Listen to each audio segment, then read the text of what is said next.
There's a basket of Where's the other the ones, basket? but you can use those too. Yeah, You want the basket? the basket's in there. I forgot to All bring right. it out. We're live. All right. Well, welcome, everyone. It's Good Medicine Way here in Albuquerque, New Mexico, Monday night. And we just had Cinco de Mayo, and now we're at the day after here.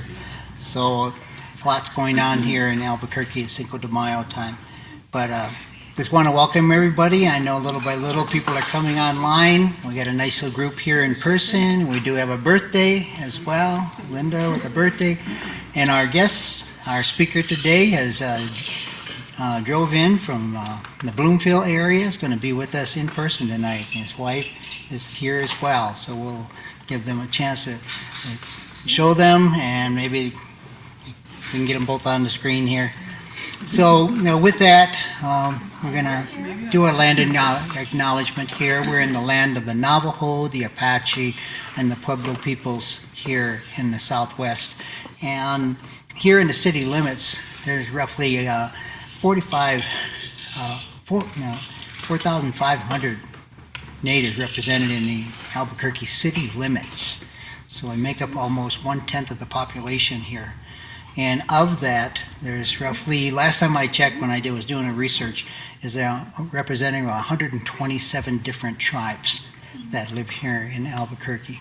So a lot of different flavors here. I even met a Pokagon band Potawatomi, one of my tribe, the other day. So they came here and they came to the service. So pretty cool. You don't usually see one of my band of Potawatomis here. We got 9 bands. But from that, we just want to let you know that we're on the land of these peoples here and recognizing that.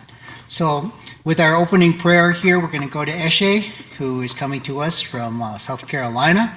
He's going to be doing our prayer. So if you'd all like to stand, and as he does his 4 directions prayer, we'll follow him from the east, the south, and the directions.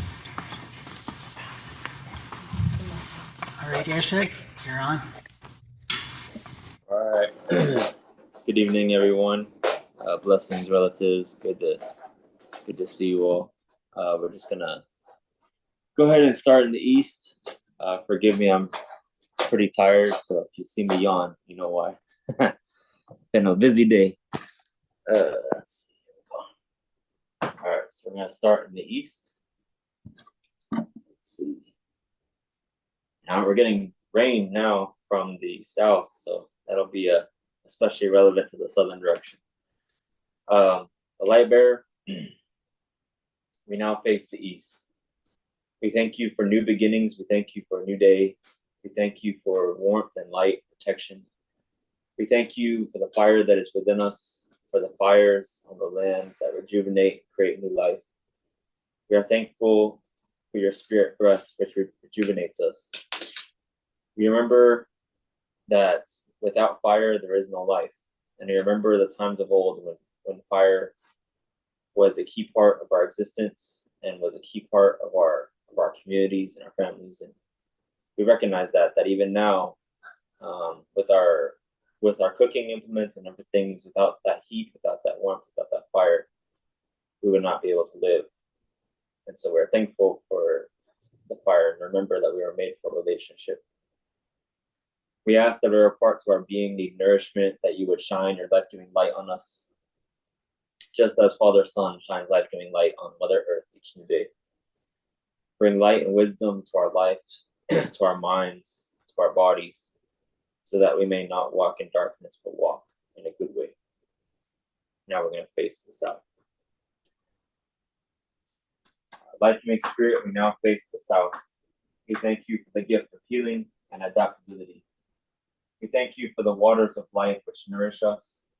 We know that without water, nothing could exist, that we are dependent on the water. We know that all life ultimately springs from you, Creator.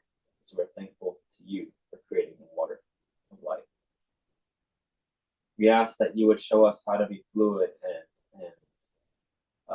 flexible like water, so that when new situations, difficult circumstances, difficult testing circumstances and situations come our way, that you would give us clarity about ourselves and about the things that we encounter, to be able to confront them in a good way, to be able to navigate them in a positive way, not only for ourselves, but for the others around us. We ask that just as the rain provides abundance and nourishment to the earth and to all of us, that you would use us, Creator, to bring abundance to the nations around us in whatever way, and channel that abundance in and through us. Now we're going to face the west. Great Healer, we now face the west. We thank you for the night as well as for the day. We know that Mother Moon and Grandmother Moon and darkness, everything plays its part into the grand scheme of existence. Without the female, there is no life. Without the male, there is no life. So we recognize that this duality is present within restoration. We give thanks for that. We thank you for bringing to light what would have otherwise been kept in darkness. We thank you for increasing our dependence on you. We know that seeds and plants germinate in the darkness of the earth. And so we ask that in the difficult and trying situations that we encounter, that we will be like the buffalo, be like these relatives that go straight through the storm and come out to the other side stronger for it. Give us strength, give us your peace in the midst of the storms of life. And bring life out of the darkness that we encounter. We are thankful also for the earth and ask that we will sense our responsibility to the rest of creation as our relative. And we ask for the next 7 generations for the land to be intact and kept well. We ask that whatever arises that is negative, that you would give us clarity how to end cycles that don't serve ourselves, that don't serve the community of creation, that don't serve you. Bring rest to us and resolutions to the things we encounter, just as the sun sets each new day and brings rest to the busyness of the daytime. Now we're going to face the north. Rescuing spirit, we now face the north. We thank you for the spirit of the wind, which breathes life into all of us, through our lungs, through our mouths, moment by moment. We thank your life-giving breath, your life-giving spirit, for resurrecting and bringing life to us each new moment, and resurrecting the parts of us that are dead. We know that without the wind, the air, your life-giving spirit, that no life could exist, no life in all of creation could flourish and exist. So we're thankful for the winds and airs of life, and we ask that we will, as human beings, sense our responsibility. Help us to bring awareness to the rest of our relatives, to each other, and to ourselves, of how precious life is, Creator. We ask also that our minds and our hearts will be nourished and kept well. We ask for good thoughts, for protection from the crooked ways of the trickster spirit. We also ask for guidance and protection to those we perceive to be our enemies. We bring your protection and purifying presence to revive the parts of us that need healing, just as the winds bring life-giving breath and bring new life to the trees, that the dead leaves may fall. Now we're gonna go to the earth. Spirit which comes to us from Grandmother Earth, we thank you for supporting and nourishing us throughout our lives. We thank you for being our grandmother and help us to care for you as a grandmother, as someone we are meant to protect and to take care of, as you have taken care of us, Creator, through Grandmother Earth. We ask that whatever you would have us to do with our hands and our feet to usher in the new creation, that we would hear and respond to your voice. We ask you to help us and to take pity on us as human beings, so we may use the gifts you provide in a good way to bring more life into the world. The Spirit which comes to us from Father Sky, we thank you for the blessings of life, Creator. We thank you for a new day. Speak to us when we grow weak. Remind us of your power when we grow soft, when we grow weak and the trail becomes hard to walk.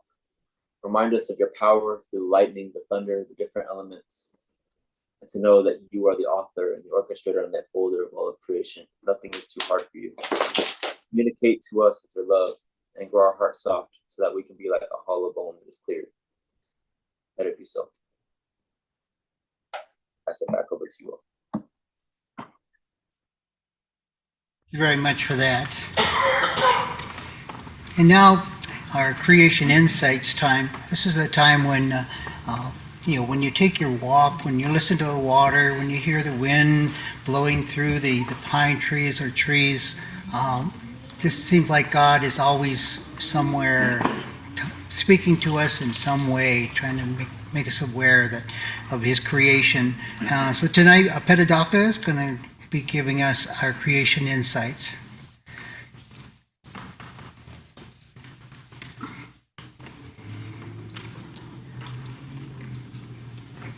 She'll be coming on here in a second. I know she's there on the screen. Petadaka. And she's coming to us from Oklahoma. I think it's in Reno, just outside Oklahoma City. There she is. Actually, it's in Oklahoma City. But yeah, I'm coming to you from the land of the Caddo, Comanche, Kiowa, Wichita, and Osage nations here in Oklahoma City. So for those of you who don't know me, my name is Upeti Daka, or Kelsey, if you want to call me Kelsey. um, so today I'll be sharing creation insight. So as Uncle Casey had said earlier, there was a lot of celebrations for Cinco de Mayo, but there's also another unofficial holiday that happens on May 5th, and that is it's in honor of the murdered and missing indigenous people, or indigenous relatives or indigenous women. As you know, our people make up only about 2% of the total population in the United States. And we make up, let's see, it's about violence against our people, our indigenous people. I've been thinking a lot about that because I, like many of our relatives, have experienced a moment where I could have ended up as a missing or murdered indigenous woman. And so I wanted to share a little bit of like a song. um, I haven't sang it very much. It was written by Randy Wood, and it was released by his daughter, Fawn Wood, and it's called "Remember Me." It's kind of become a bit of like an anthem for the for the MMIW, MMIR, MMIP movement. And so I'm wearing my red earrings in honor of that. Um, so I'm going to go ahead and try to sing it. So forgive me if I kind of mess it up a little bit, as my first time actually singing it. So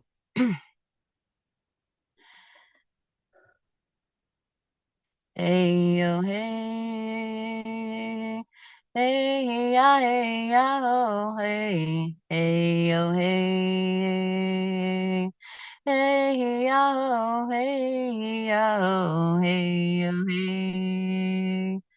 Hey, oh, hey,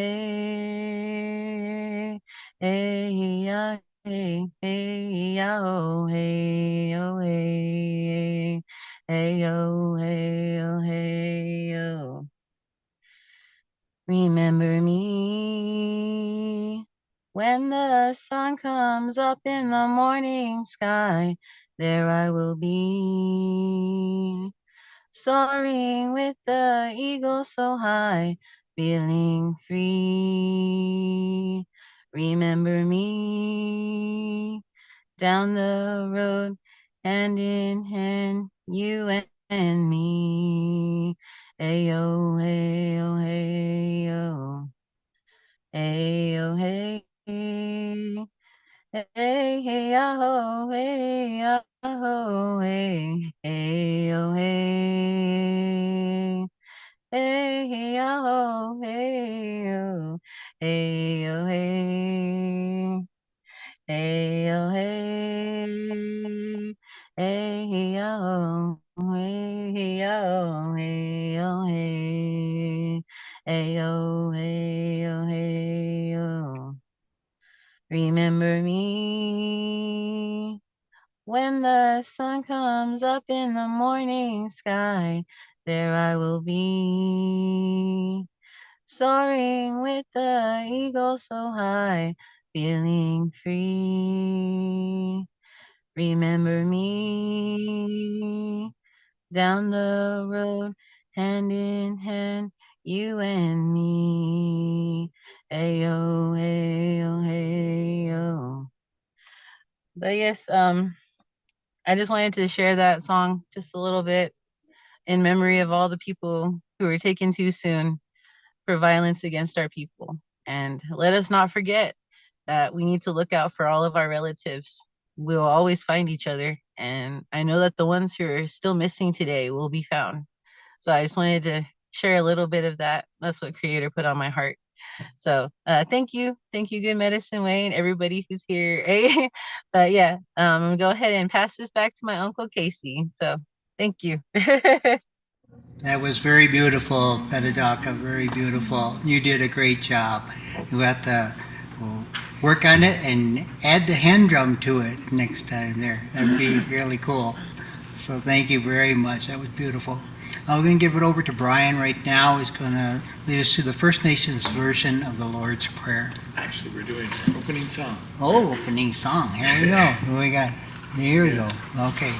Yeah, thank you, Petadaka. That was really awesome. And for our song, we're going to do a newer Jonathan Miracle song. And it's kind of interesting because it's called To Your Voice We Run. And it's really about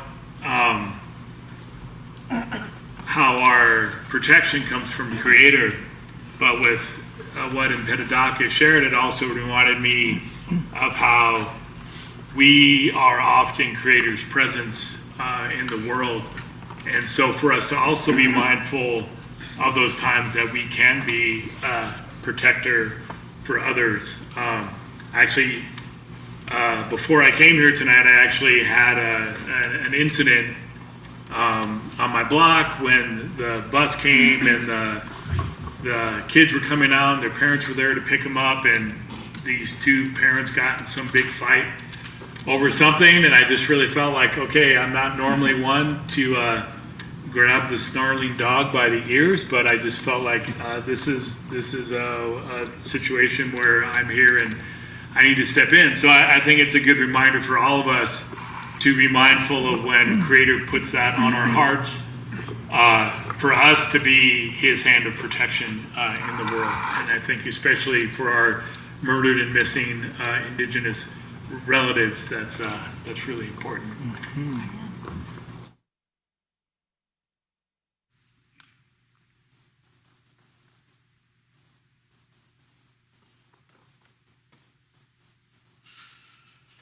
Feel free to play and sing along.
Now, I jumped ahead. Now we're back on track again here. Now we're going to do the Lord's Prayer from the First Nations version. We'll bring up the words on the screen for you. You can follow that. All right. And And if you know the sign language. yeah, if you remember the sign language, you can feel free to toss in with that. I'll throw in like the short every fourth word that I remember and just do it as we go. But here we go. Creator sets free, shows us how to pray. O great Spirit, our Father from above, we honor your name as sacred and holy. Bring your good road to us, where the beauty of your ways in the spirit world above is reflected in the earth below. Provide for us day by day the elk, the buffalo, the salmon, the corn, the squash, and the wild rice. All the things we need for each day. Release us from the things we have done wrong. In the same way, we release others who have done wrong to us. Guide us away from the things that tempt us to stray from your good road, and set us free from the evil one and his worthless ways. Aho, may it be so. All right, not too bad. They always say that's kind of like the shorthand version of the sign language that we do. Our Leo McCoo, we'll have to call her. She hasn't been with us the last few times here. So Leo McCoo is the one that has taught us the sign language. So we'll get in touch and see, maybe she needs some prayer or just to connect with her. So smoke signals time here. That's the time when we announce those things that are happening with us here and in and around us too. Right away. And if you could do I don't see Christina on, but you can announce their book. We are going to start tomorrow night with this book called Native, Identity, Belonging, and Rediscovering God. It's by Caitlin Curtis, and very, very good book. One of my friends that does our book group, Dean, he says, "Oh, this is going to be a great book," he says, because I just read the introduction and I'm all into it already. So he get affirmation on that. And one highlight of the book with Caitlin Curtis here is we have Richard Rohr. He's a Franciscan priest in Santa Fe, and very, very well known for his writings and his talks. But he had Caitlin Curtis on his program here just recently, and it's on YouTube, so you can connect and go to his site there and see that interview that he did with her. But that is going to be our book. It's going to be on Tuesday nights at 6:30 p.m., and we usually run for just over an hour, an hour 15 minutes, hour and 20, sometimes depending on the conversation there. So Yeah, and then on Thursday nights is the women's group, and Christine Morales is heading that up right now. And going through Kate Armas's Sacred Belonging, and that's a book that's kind of arranged in kind of a devotional kind of style. So they just read the section and then discuss it. So you can jump in at any time, even if you don't have the book, they always read through the section there as part of what they're doing. So yeah, you're welcome to join, and that's Thursdays at 7, and you can get in contact with Christina Morales through Facebook, or if you can't figure that out, if you just contact us, we'll get you hooked up with Christina, so you can get the link for the Zoom session to be part of the women's group. all right. And I noticed on our screen there, we got Joshua Hopping is going to, on the screen you can see, but Joshua's going to be our speaker next week. And he has been somebody I've been recruiting to work on his PhD, and I got him in touch with some of the people in the academic advising area, and so he's debating whether to do that, and there he is. Yeah, he'll be our speaker next week.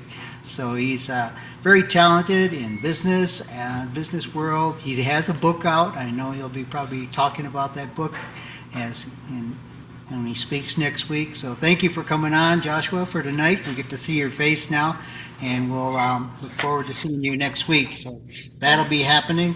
Laura's got something. Yes. Food for thought. Food for Oh, thought. yes, Is yes. there food for thought coming up? Yes. Glad you brought it up because we have been really trying to make a contact with the SIPI, the Southwest Indian Polytechnic School, that's just down the road from us here. But just emails and trying to call and trying to get in touch with somebody there, it's just not panned out. But a week ago, Cedric Potlero and we visited the campus because he is working with Jesus Eat Fry Bread Conference. So he and I went down there, and he was able to talk to the people he needed to, and I was able to connect with two people that I have been emailing back and forth. So with that, I am in touch with Melissa Crazy Thunder, and she is working in the advising area, and she got us connected. So this coming Thursday, we'll be giving out roughly 45 bags of food and snacks and treats and all that for the students, and with our information as well, our newsletter and anything else we can put in there so that they know that we're here and what we can do with our relationship. We want to have a good relationship connecting ministry-wise so that, we can support students there, and students that come from the reservation, they need just something to connect them with the area, with the family here, and I think that would really work out. And that's one thing that Melissa was saying is that, they need that here. And so they welcomed us in. So I'll be purchasing some items to make 45 bags to take down, and we'll be giving them out during the day on Thursday between 10 and 1:30. During the time when they call the resource time. So there'll be other tables there too, and they'll come around and get something from us. So prayers are answered. That Yeah, finally and came through. if you are someone who does a lot of intercessory prayer, we would definitely ask you to keep that in your prayers. That was one of the things we were really excited about when we relocated to this area of town, was that we're very close to the SIPI campus, and we've really been prayerfully planning and looking forward to making good connections on that campus. So if you're a prayer warrior, we ask you to lift that up for us. Do you need Thank- helpers? We're gonna need helpers, says Can you Laura. tell people how they can help? Let's shoot for Wednesday, right here at the tables. Let's say, what's a good time? Probably this time, you think? If Yeah, anybody. we'll have to check on the church schedule, so I'm not sure. That's fine. It's That's good? fine? Okay. Yeah, all right. Let's go with 6 o'clock here at the tables here. We'll have all the bags, the snacks, and we'll put them together. We're making a nice size bag. We're going to put them in gallon-sized Ziploc so that they can see everything that they're getting. Last time we used bags, we were wondering what we were going to do with all the bags that we had there, and I thought, there's no problem. I think when Christmas comes around, we can put, I think we could line our place up with luminol. Hell yeah. Yeah, there's plenty of bags to use them for, so there'd be no waste. Do you need help on Thursday? Thursday, yes. Anybody who is available can come down there with me. Yeah, I know Cedric is going to make it, and anyone else. I don't know, Nikki or somebody. But I'll be there. I know Laura can't make it, and so 10 a.m.? Thursday. What time? Thursday, 10 o'clock at the SIPI campus, Okay. and it'd be good. Be good to see a young person and not this old guy. Hey. Yeah, no friendly faces. Yeah. Well, thank you. Anybody that could help out, appreciate it. It kind of came up kind of fast on us too because I just called them back after they had a meeting on Monday of last week, and they said yes, we've been approved, and you do go online and sign up, and I did, and so we'll show up and we'll be able to. This will be our first connection with them that we've ever had. So it's going to be really cool. All right. With that, we go into our our blanket down here. This is the time of our giveaway. We give of our resources for Good Medicine Way, for all the things that we do. Things like buying the snacks for that. We did get a grant, and so we do have some money to use for the purchasing the items there. But this is your time to give the Good Medicine Way, and all of you on the virtual, I thank you for all those that are giving. And Brian's going to be putting up the QR code blanket that we have. So it's going to be on the screen, and I only used it a few times, but right, Brian can tell you about that. Yeah. So on our Facebook page, right up the top, there's a couple kind of pegged links that are always up there at the top that you can click on, and that will connect you to a PayPal interface. You don't have to be signed up on PayPal to use it, but that will allow you to give with plastic or other digital means. And we're going to be putting our virtual blanket up, and it has our QR code. And you can also scan that code, and it takes you to the same PayPal link we can use there. And then we'll be singing a song while that all happens. And if you're in-house here, the lyrics that were on your chair are for that song. And let me get the QR code blanket up, and then we can get going. And the way we take our giveaway time here is we come up to the blanket and we offer it to the Lord, and then we put it on the blanket, and then we roll up the blanket, and then a couple of people will count that and record that for us. Right?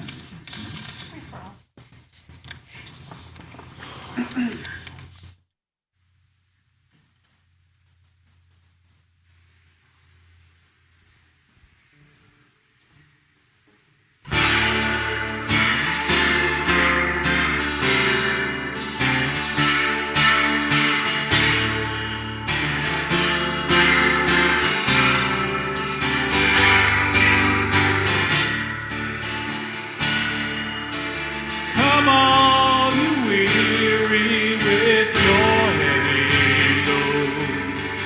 Lay down your burden, find rest for your soul. My yoke is easy, my burden is kind. I'll take yours upon me, and you can take mine.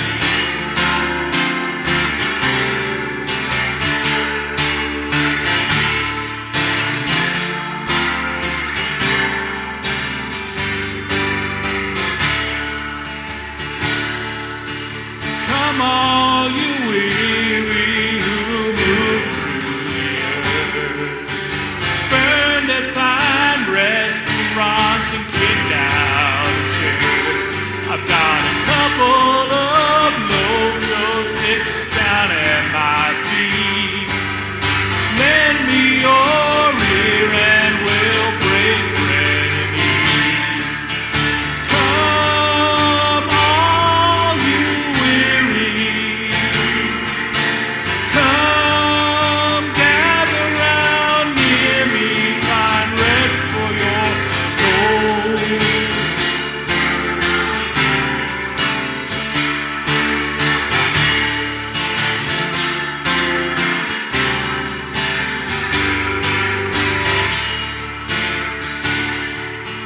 Come all you weary, you crippled and lame. I'll help you along, you can lay down the canes. There's a long way to go, but we'll travel as friends. The light's growing bright, further up, further in. Come all you weary, come gather round near me, find rest for your soul.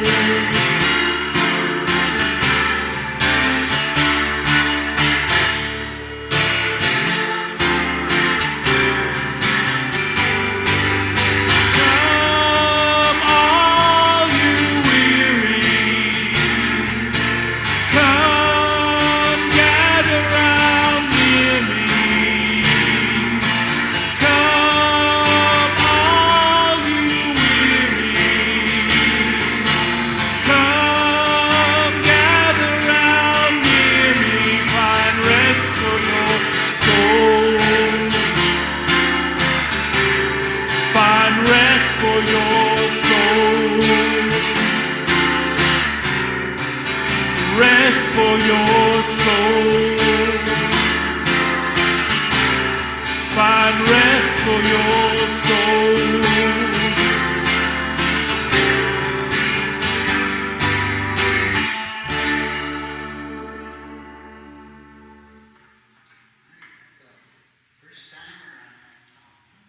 I don't think I've We heard. actually did it one other time. I can't remember when it was. But I must have been traveling at that time, and that's a new one for me. Well, thank you very much for that. Right now, Heaven, we're going to hear our scripture reading. Heaven Lee is going to be reading our scripture from Exodus 3, verse 4. When the Lord saw he had gone over to look, God called to him from within the bush, Moses, Moses, and Moses said, Here I am. You haven't. Thank you. We'll go into a short stillness time. This is the time that we use to prepare ourselves to listen and to hear God speak through our speaker today. And then after that, I will introduce our speaker.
Yes, our speaker comes to us.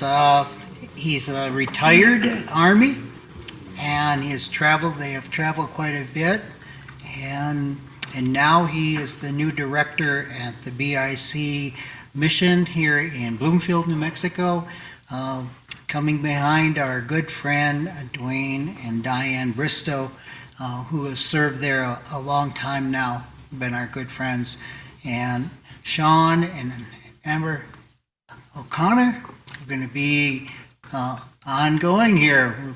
Well, maybe we'll get to visit them. They'll come down again when they in town, but he's going to be our special speaker today. He is also doing like we are doing here, also doing a virtual program, a Facebook Live, isn't it? Yeah. Facebook and YouTube. Facebook and YouTube. So before we got started here, Brian and he were just chatting away all that techie stuff, and they were just having a great time. We could just see them just going over. But I hope that he can learn from us and we can learn from him. So my honor to introduce Sean O'Connor. Well, thank you, Casey, for having me. Thanks, everybody. This is quite an honor. I've heard a lot about Casey Church over the years, and so to be invited here is quite an honor. So Exodus 3:4 that was just read. This has a lot of significance to me and my family. I once had a pastor tell me that it wasn't a miracle that the bush was burning. The miracle was that Moses recognized God in the midst of the burning bush. And it took me many years to really grasp what he was saying. And it took me a long time to be able to respond to God and say, here I am in my own way. And I'm going to tell you a little bit about that story here in a second. But there's times where God may call us into doing something, and we may run from that. And I did just that until a 10-year-old, my son, pointed out to me that there's all these heroes in the Old Testament, Abraham, Moses. And every time God calls them, they all respond with the same thing. They all respond with, "Here I am." And like I said, I struggled with that for a while. But because of that, I'm where I'm at today. As Casey said, I'm the director of the Navajo Brethren in Christ Mission. I had planned on, when I retired from the Army, to live in my camper and travel around the country and do absolutely nothing. There's a theme to this message tonight, you'll see here in a minute, and it's that I'm hard-headed and I don't listen very well. And God was telling me something different. There's an affirmation Yeah. from our crowd. Yeah, she knows better than anybody, trust me. And so, I had all these plans, and God instead put me in this position where I'm serving as the director and a pastor of a church. And I feel like I'm working now more than I did during my 21-year military career.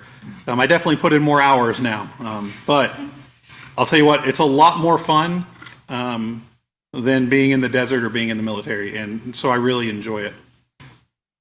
I often get asked the question of how I got started. How did a tattooed redneck kid from Arkansas end up at the Navajo Reservation in Four Corners, New Mexico? Because I don't fit. I don't belong there. God had other plans there. I didn't grow up in a Christian environment. I didn't grow up in that type of family. In fact, you could say I grew up in the opposite. I didn't have good role models. In fact, I often tell this story, but when I was 12 years old, I had gone to school. I used to spend every other weekend with my father. My parents were separated, and I'd gone to school on a Friday, or I go to school on Friday, and then I get off the bus at my father's. And on Monday morning, I was supposed to take the bus to school and then get off back home at my mother's. Well, that Monday when I came home at 12 years old, my mother had moved. She had packed up her entire house and she left. I'm one of about 13 kids, and every other child got taken.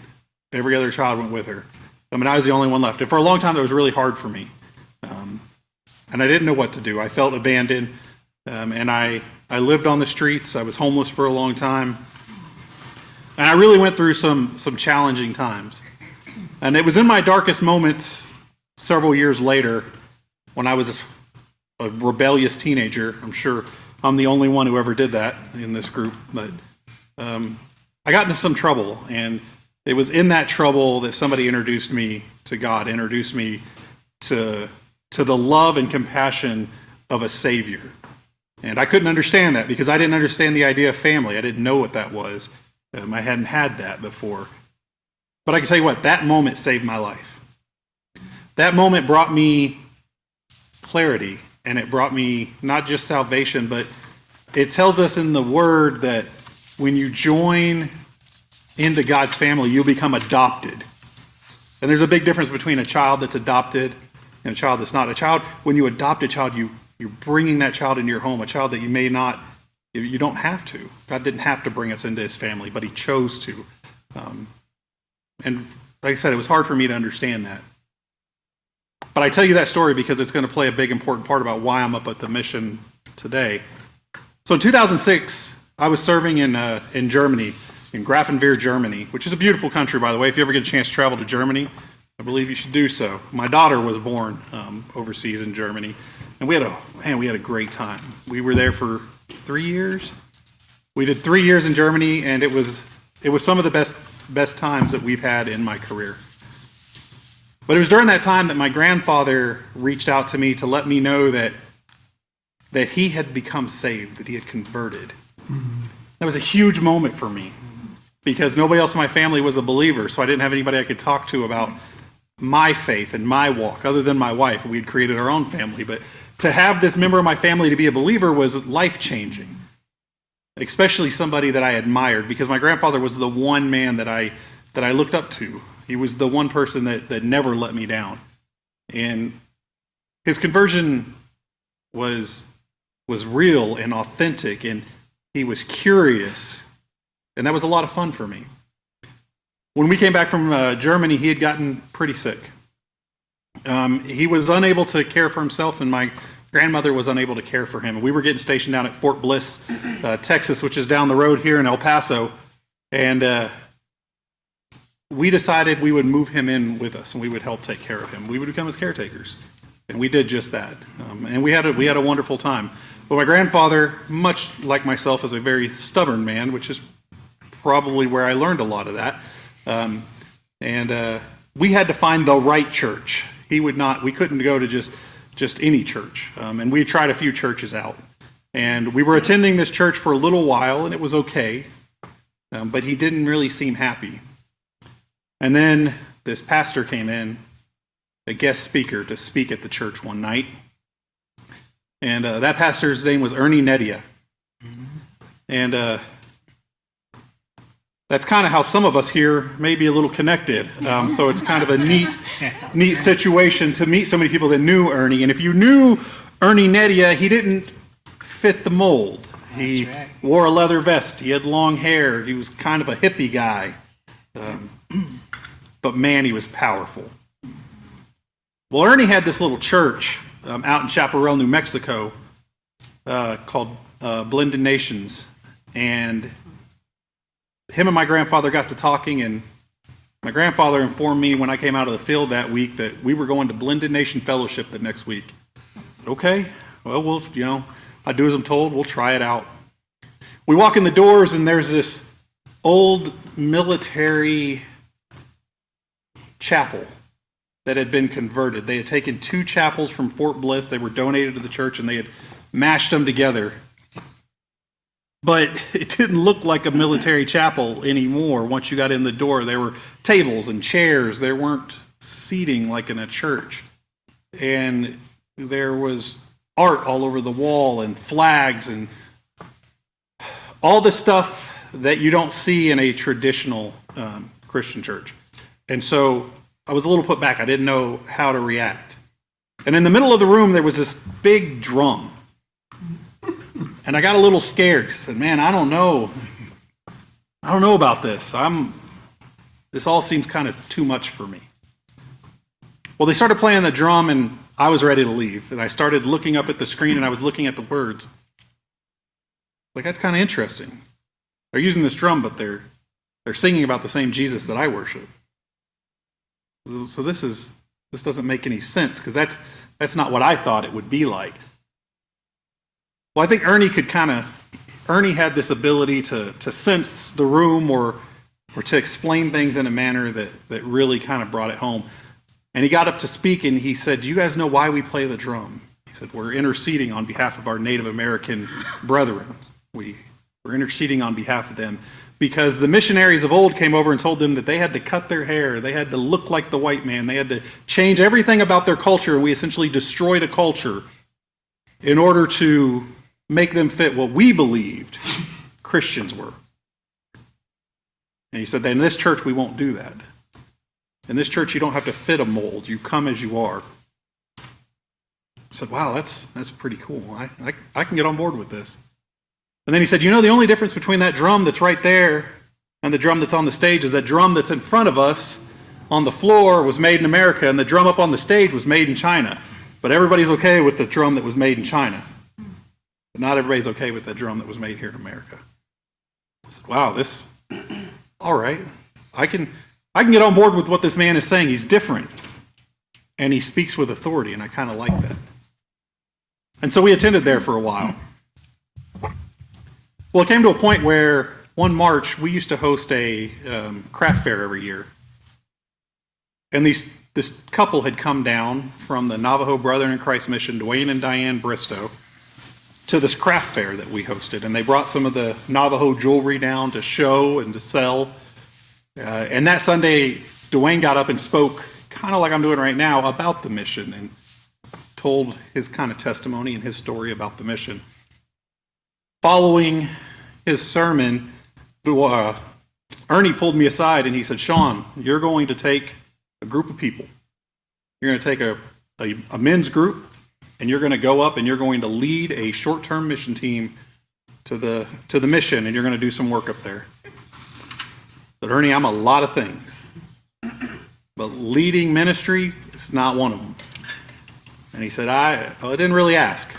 I'm telling you, this is what you're going to do. Follow orders. Follow orders. If there's one thing I learned in the military, I can follow orders. And so reluctantly, I went. And I went up there, and we hung a suspended ceiling, which, by the way, if you follow us on YouTube or anything, you'll see that we've changed the suspended ceiling.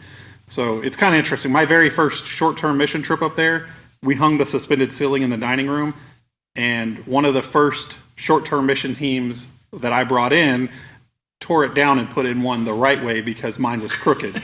So it's funny how that works, but we got to hang a suspended ceiling. We got to do some work in the gymnasium. We got to spend some time with the kids in the evening playing basketball, and we got to go out and see the community.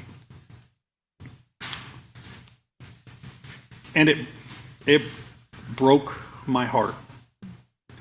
And people like to, when people see me a big military guy. I remember being in Iraq and seeing the way people were living and the conditions that people were living in and thinking, no human being should have to live like this. No human being should ever have to live like this. And then I came back to America and I saw those same living conditions out there on the Navajo reservation. And it destroyed me. I said, I cannot believe this. And so I vowed to come back every year. And for about 13 years, except for years that I was deployed or in Korea, my wife and I went and we helped run the Christmas Love Gift Program. And we distributed toys to kids and we got to love on children. And it was good. It was fun. But as I was getting ready to PCS, I was getting ready to leave and go to, where were we going? Joint Base Lewis McChord, Fort Lewis, Washington, right outside Tacoma, just south of Seattle. And so we were having to leave El Paso, leave our friends and family, the family that we'd come to know there at Blended Nation. And Ernie became more like a father to me. He became my mentor, my pastor.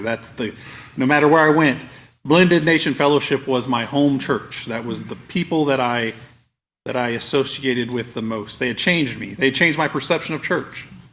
They had made it not about the building, but they made it about the people, and about the mission, about the ministry. And I loved that about them.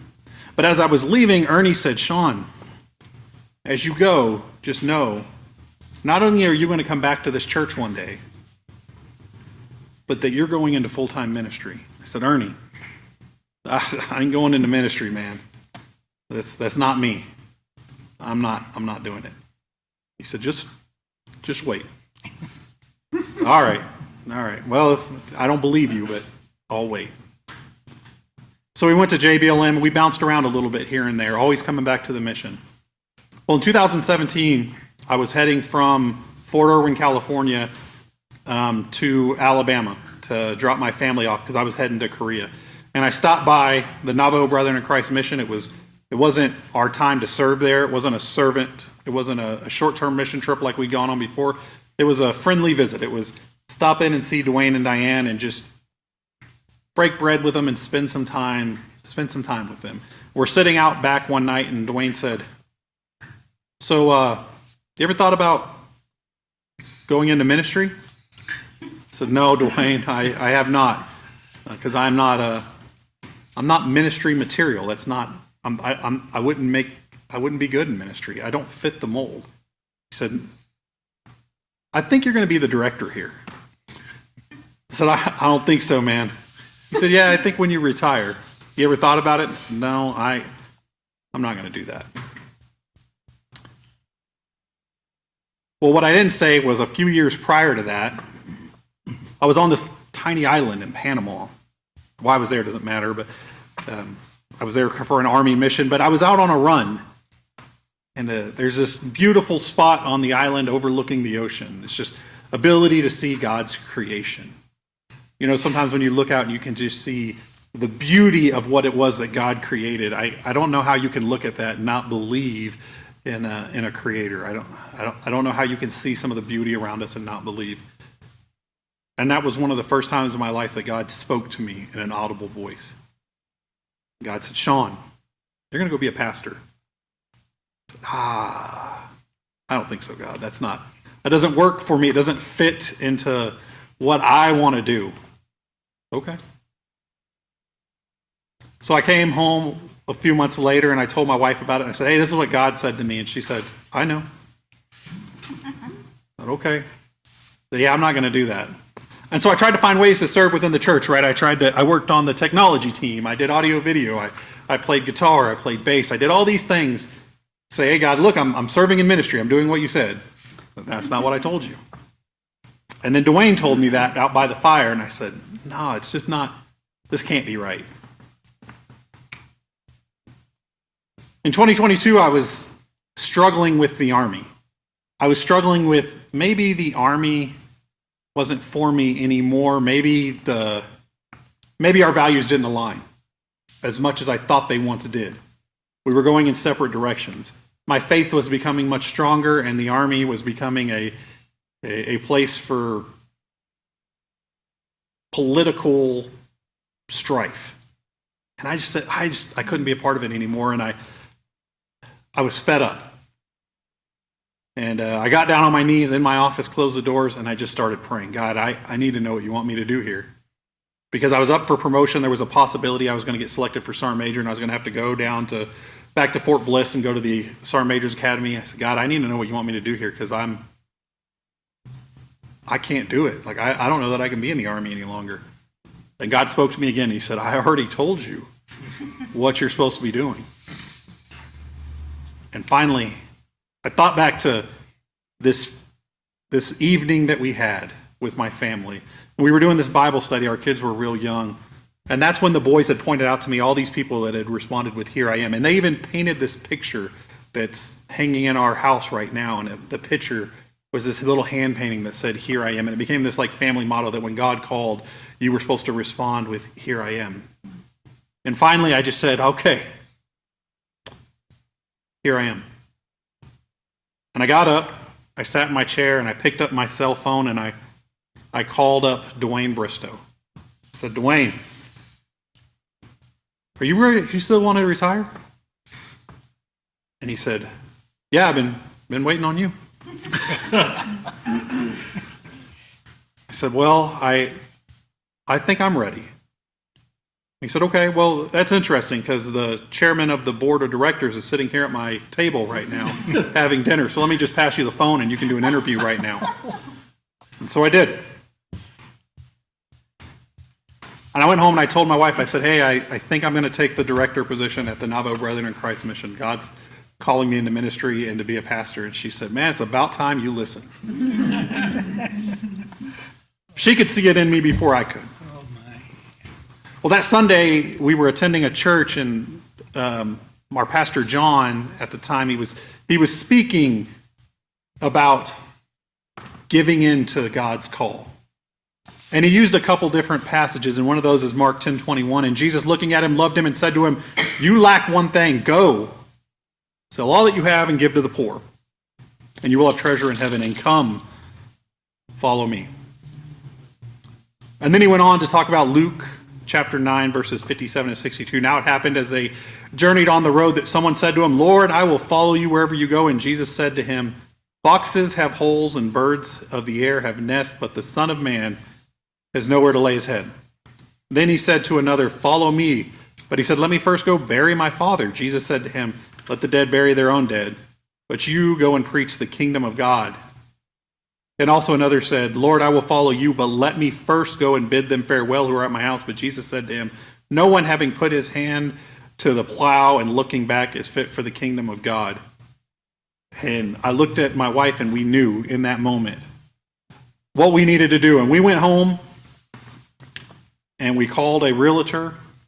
We had this big, beautiful home on a big piece of property overlooking the Ozark Mountains. We said, all right, we need to sell this place. We have to sell everything we have. And we thought it would take a couple months. This was December, and we weren't going to report to the mission till June 1st. We said, all right, well, this will give us a couple months. We'll be able to sell it. Well, about a week later, we got a cash offer. Sold the house, moved into our camper with 4 kids. All of our kids were still at home at that point. And we never looked back. And to this moment, we're serving out there, and we're serving the wonderful Navajo people. And before I went, I'm a statistics type person. I like numbers. They help me sometimes frame a problem. And so I wanted to know what I was going into. I knew what the housing situation looked like because I had driven around, but I wanted to truly know what the Navajo Nation was facing. And so here's what I found out. 70% of children live in a one-parent or no-parent household. They have a 40% unemployment rate. It's the highest in the country. In a 10-month span in 2022, 605 missing persons were recorded on the Navajo Nation reservation. In 10 months, 605 people. About 60% of the people do not have running water or electricity. The water that is available is contaminated due to a spill caused by the government in the 70s. The average income of one family is about $10,000 per year.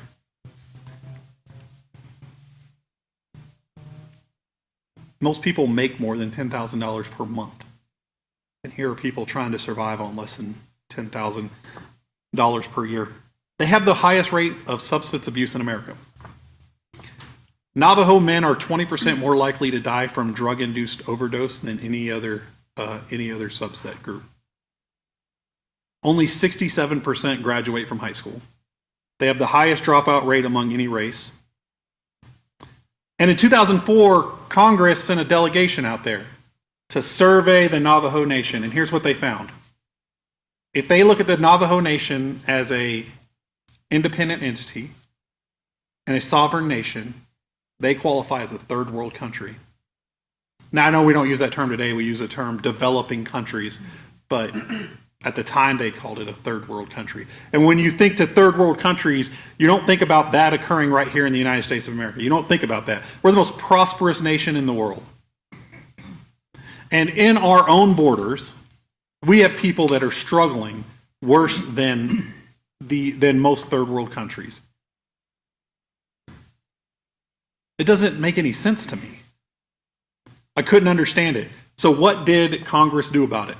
Nothing. They filed a report. That was it. Nothing's ever been done. So I did some more research, and here's what I found. According to the National Retail Federation, Americans are estimated to spend $1.2 billion on Halloween costumes for their pets. But they will only give $450 million towards missions of unreached people groups. $1.2 billion going to Halloween costumes. $450 million going to unreached people groups. We care more about dressing our pets up like Superman than we do about saving the lives of others. But the good news is, around our country today, we are seeing revivals take place. I don't know if you're paying attention, but revivals are breaking out on college campuses. There's mass baptisms in the Pacific Ocean. It's amazing. It's a wonderful time to be part of ministry because technology has brought us closer together in many ways. We're able to do this Zoom thing where we can communicate with people in other states. We can bring the good news to unreached people groups. Jesus tells us that we're to spread the gospel meaning the good news. The Crow tribe in Montana passed legislation amongst their tribal council. And it was in an effort to state that for the Crow tribe, to honor God for his great blessings upon the Crow tribe, and to proclaim Jesus Christ as Lord of the Crow Indian Reservation. If you don't think that the Native American people are looking and are wanting something, you're missing it. In 1975, Billy Graham, and I came from the Southern Baptist Church, so obviously Billy Graham is like our rock star. But Billy Graham did a conference to Native American leaders, and he said to those leaders, he said, "You are a sleeping giant, the original American. You are now awakening. Just around the corner, you may become a spiritual superpower in this country that could change not only America, but the world." See, what Billy Graham was saying was that if we want to see revival in America, it's got to start with the host nation people. That's what he was saying. What he was saying is it's time that we stop looking at church as the building and we start looking at church as the people. He's saying that the missionaries of old were wrong. Their hearts were probably in the right place, I'm sure. But you can't make somebody fit your Jesus because it's not your Jesus. That's the problem that they had. They were trying to make it fit their Jesus, and it's not your Jesus. It's our Jesus. Jesus doesn't change. He's the same yesterday, today, forever. And so it doesn't matter that if you cut your hair or you look a certain way or you dress a certain way or you play a certain instrument. Because it's about loving people. That's what Jesus was about. Jesus was about the love. I mean, all you gotta do is look at his act. Like this idea of giving up paradise to come and be a savior for us. If that's not the greatest act of love, I don't know what is. And that's how we need to be treating other people. And so we've made an effort to stand firm. And we are going to see change in the Navajo Nation. We are going to see revival. And we're not going to do it by forcing people to look like us. That's why I love about Casey's ministry. I love this idea of contextual ministry. And maybe we may do one thing and you may do something different here. But the fact is we're not destroying a culture. Destroying a culture is not going to bring people to Christ. Destroying a culture is going to cause them to run from Christ. And that's where we want to bridge the culture, bridge the gap. And we want to reach the kids, reach the children. We talked earlier, and I can't remember her name. What was her name? Petadonka. That did the song. Petadonka. Yeah, it was, she's talking about the missing indigenous people. And I just gave you a stat about and that's only the Navajo people. But think about the indigenous people are being kidnapped at a higher rate than other people at the moment. And that's not being talked about. It's not making big headlines, but it's a serious problem. And we know it here in New Mexico because we have billboards that tell us everywhere.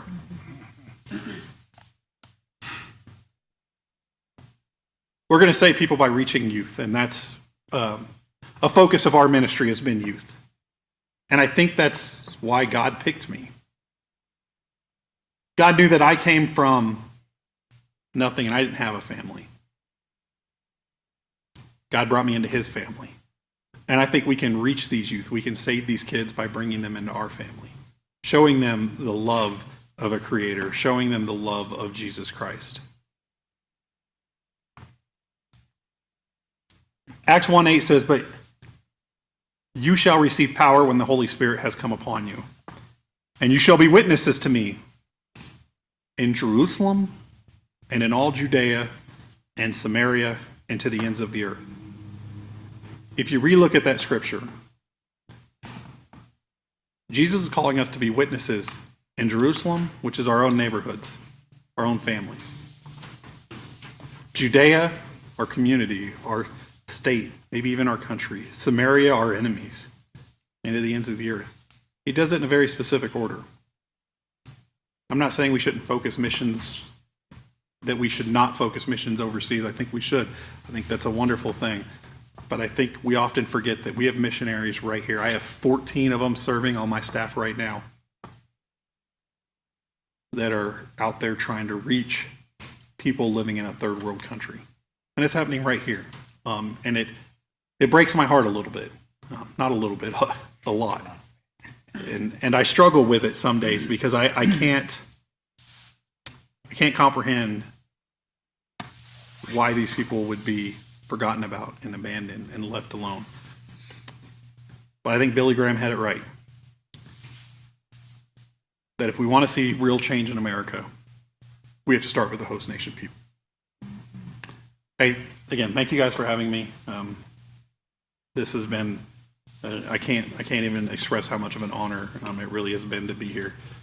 And to finally meet Casey. I've heard so much about him from, Ernie and then Dwayne, and it seemed like everybody that in my inner circle had met him but me. So it's about time. So, hey, thank you guys. All right. Thank you so much. Well, I know there'll be questions. We're going to give it over to Brian now as we go into our Native American flute, our kind of reflection I know we got questions. Let's think about it. Let's ponder it. Let's pray about it. And as he plays the flute, and then we'll go into our question and response time after that.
Well, Brian will lead us, moderate us through our Q&R time. All right, so the floor is open. We get a lineup of people. I'll try to keep track of the order so everybody gets a chance to make a comment or ask a question. But yeah, the floor is open if anybody has something on their heart.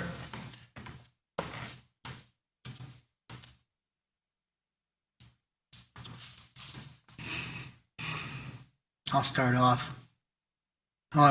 Thank you so much for telling your story.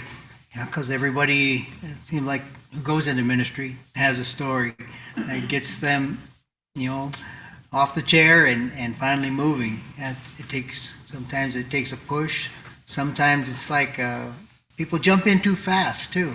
But it seemed like you did a lot of pondering to really figure out, am I going to do this? Am I going to do this?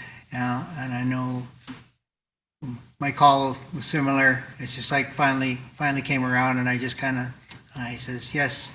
And I heard the voice as well, and the voice says, "Who's going to take their places when they're not here?" And then I said, It wasn't here I am. It was I am. And then I stepped into ministry. Then it's been a long time ago now, but many of you also out there who are listening, and it's like there's a call that you might have been, putting off and wondering how is it going to go? What do you say to somebody to help them make those decisions? Yeah, I think I'm still trying to figure that out. We've had some people ask recently. We have a new staff member, and she was asking about coming into ministry and coming out there and serving. And I tell people that you need to make sure that you are ready, that you are sure you're doing what God has called you to do. And be prepared, because ministry is both exhausting and the most fun you'll ever have. And somehow it's both at the same time. But I think listening to God first and foremost. Make sure you're hearing exactly what it is that God wants from you. And I joke that serving on worship teams and all that stuff was running, but I don't really think it was. I think God put me in those positions to prepare me. I needed to learn how to do certain things, and those skills have now brought us to a point where our church, we're able to set up the things, we're able to run the live streams, we're able to do all that because I now have the experience. And so I think, when God gives you opportunities, you have to seize those and make the most of them. Yeah, speaking of preparation, I was really struck by just the idea that,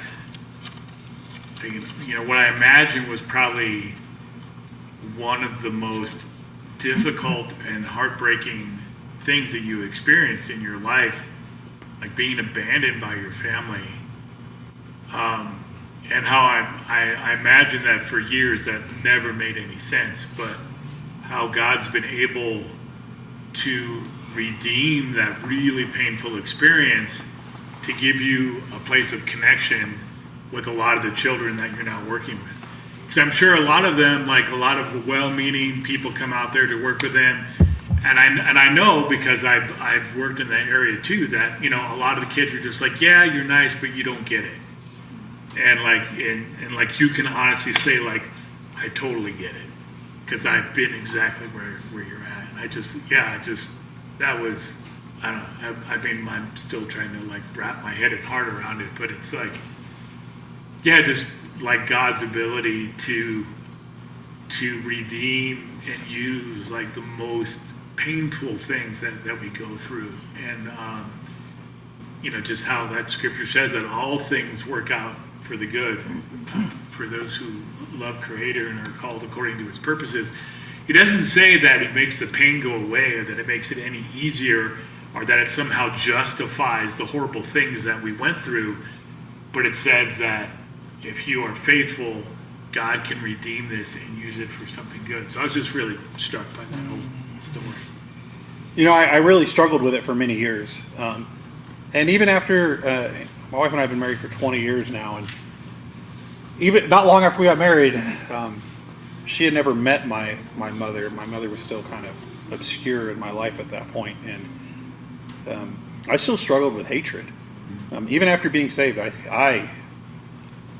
the mere mention of her name used to just send me into fits. I couldn't. But I heard a sermon once on forgiveness. It was actually by the same man, by Ernie. Ernie, man, I can't say enough good things about that man and his entire family. They really took us under their wing and loved us. But he said, the problem with holding grudges and hatred is it doesn't actually hurt the other person, because they don't even know you're mad.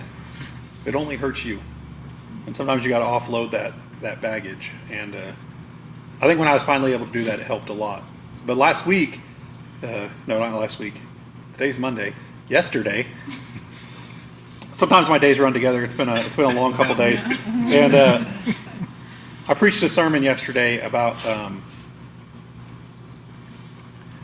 being okay with not being saved, not spiritually, physically. That it's okay when you read the story in Daniel. The three young men say, God can save me from the fiery furnace, but if He doesn't, that's okay too, because I know that He's there with me. And God was in the furnace with them. And so when you even think about Jesus in the storm and in the midst of the storm, Jesus doesn't save His disciples from the storm. He walks out there on the sea in the midst of the storm. And I realize that even in that darkest moment, even in my hardest times, people say God will only give you as much as you can handle, and that's a load. That's not true, because I can't handle anything. But in the midst of my storm, God walked with me. and he protected me. And that's the only way I could have gotten through. Without God, I would not have made it out of that situation. And I wouldn't be the man I am today if somebody hadn't introduced me. And I'm such a big advocate of working with young kids because I know how important that moment was in my life. And yeah, I couldn't have gotten through that. And I wouldn't be where I am today if in the midst of my storm, if God had not walked with me in the midst of my storm. I have something. Yeah. Go ahead, Can I Laura. just say it from here? Sure. Yep, the mic's. Okay.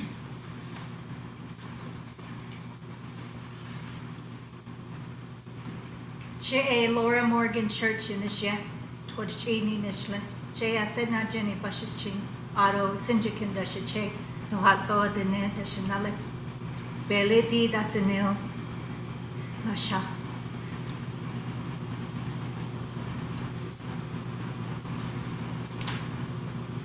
I am Laura Morgan Church. My clans are Bitterwater, born for the Blackstreet Wood clan. My maternal grandfather's clan, my Chase clan, is the cliff-dwelling people. My maternal grandfather's clan is the Green Meadow people.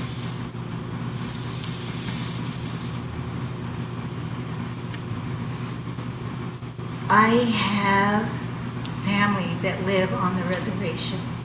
I have lived on the reservation.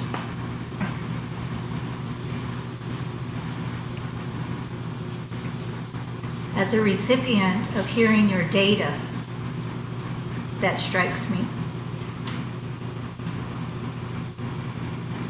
And I'm speaking from someone who's done research too, and who's done many works with lots of indigenous communities. I really struggle, and I just want to give you my side opinion. Is where is the balance? Where is the balance when data is shared of hurt, destruction, economics, population data, economic data, the living? There's lots of data about that. But on the flip side, where is the balance with identity or family relationships or history? You know, the Navajo Long Walk goes back to 1863 and how we were staying at Fort Sumner or Wilde. Wilde is a place of suffering. And how we were there, how my great-grandmother was there as a teenager. And after 4 years or so, then the government released us back. And through negotiations with the leaders, that the Navajos, the Net people, were granted to go back. Not many tribes, through those times of removal and relocation, could they go back to their original homelands. And the Net people, my people, were able to do that. And then, of course, through treaties, presidential executive orders, and other negotiations, that then the reservation grew and grew to where it is today. So for me as a Diné person, as a Diné woman, hearing data about me, about my people, but there's not the balance of that, then I have to stand up to say, whoa, wait a minute, time out. Where is asset-based data? Because someone who may not know about Diné people or the Navajo reservation is going to take a look and say, oh, then you're going to have pity. And then there's going to be sorrowfulness. But yet we're not looking at the assets of what is there among my people. If you look at education, we have the highest number of doctorate individuals. We have a government that has been in existence from the beginning of time. We have so many things that we have had since time immemorial, but the data's not going to show that. Research not going to show all of that, so it's going to be the people who's going to say, let me take you back to way back in those times. That's the strength of who we are. That's the resiliency. My story is my people's story of resiliency, creativity, innovativeness, living with a family with very, very limited resources. My grandmother only went to the 8th grade, but one of her main messages is for all of us, get an education, strive for that education. Go more than what I did as an 8th grade person, as an 8th grade education. Not to be pompous about all of that with my family, and I don't want to do that. But what I do want to say is, please begin to look at the balance of the two. Because I'm hearing it as a recipient of who you're talking about. And I'm representing my family, Diné, who hears that. And non-Navajos are going to hear, they're going to only hear the data, but they're not going to see the asset base, the strengths, the resiliency, the protection, the innovation, the resourcefulness that we've had for many, many years. And yes, if you look at all around that area, there is a lot of need. But let's also not forget about what's the strengths of the community. So I had to say something. I know Dwayne and Diana, we've been there like lots of times, and there's amazing work being done out there. So I want to offer our gratitude to the work that you and your wife are doing out there. As everyone, either on screen or here, are doing. But I just needed to say something in the terms of, let's not just look at the deficits of subpopulations. There's a place for that, yes, but there's other places for it where it's not relevant. And we have to distinguish between those two and elevate the leadership of our people. And the work that you're doing with the youth is also saying, I need to help elevate the leadership of the young children so that they too can become leaders and speak on behalf of the people. And we're all in this together. We all have our own place to help. So that's just my little 2 cents of where I can help, is to help bring that awareness and to help share the message of balance. Thank you. Thank you. And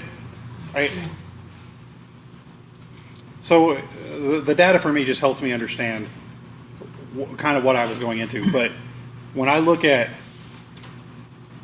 now that I'm there, when I look at the Navajo people, I've come to learn a few things. And spending time with the people that we have on campus, the Nesbegay family, I've learned a great deal.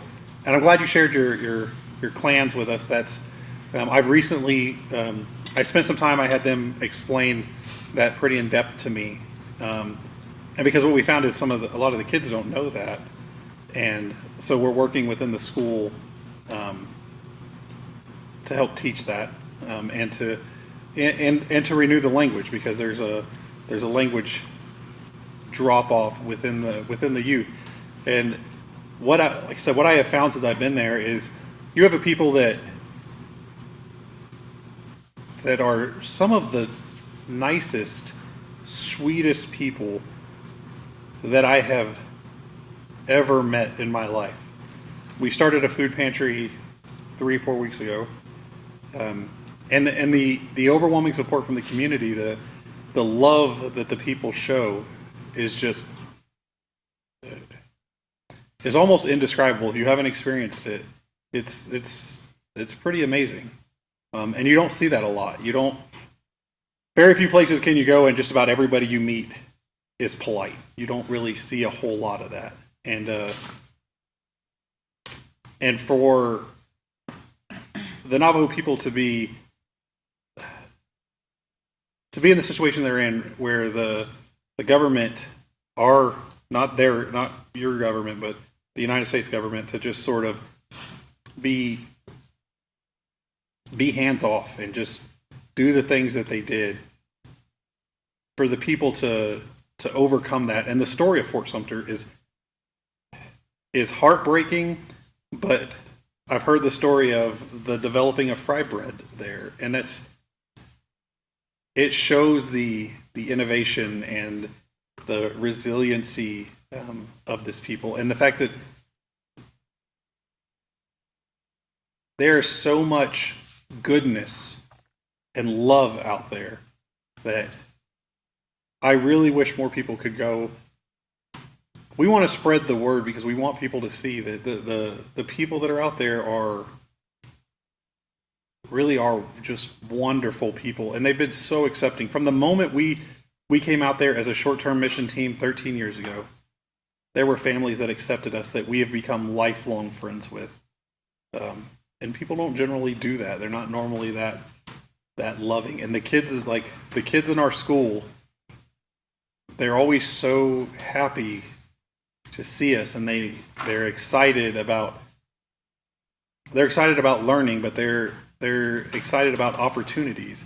And there are so many opportunities out there, and part of the problem is there's not really enough effort put into explaining to some of the youth what opportunities they have. They have opportunities. And you mentioned the PhD programs, and it is phenomenal the number of